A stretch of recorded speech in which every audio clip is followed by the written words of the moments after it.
Is that the motion be agreed to? I call the member for Robertson.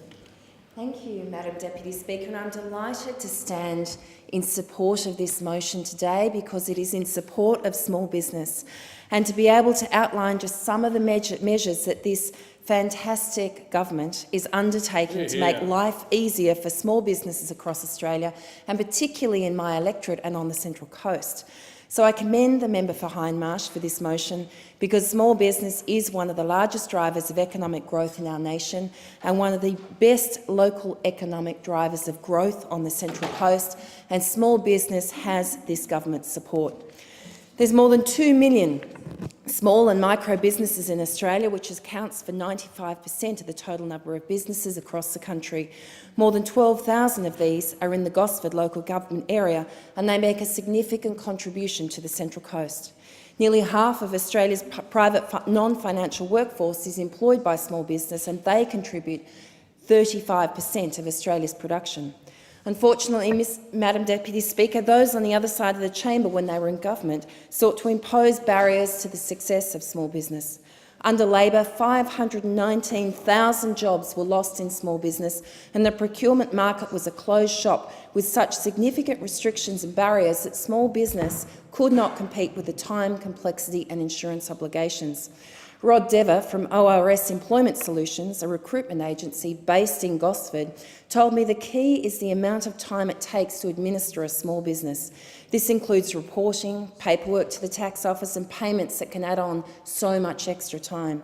And this is on top of the daily running of a business, which requires a high level of dedication, often for long hours and nearly always 7 days a week. Rod said to me that it's the burden of registrations, regulation and accreditation that all cost time and money. There's also fees from all levels of government, which he claimed can eat into the dollars made on a daily basis. So these are just some of the challenges faced by small business just to meet basic requirements, just to secure government contracts.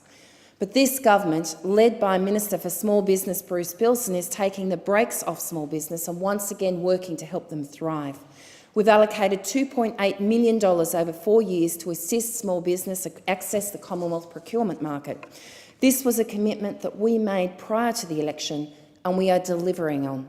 This package will see a special unit set up within the Department of Finance to work with small business in order to develop the resources that employers need.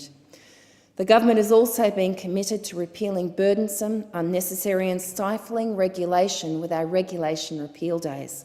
Parliamentary Secretary to the Prime Minister, Josh Frydenberg, has taken charge of this agenda, and our efforts have removed the regulatory imposts that apply to more than 20,000 annual tender processes for Commonwealth agency work, which imposed additional costs on companies, particularly small business, compared to contracts in the private sector.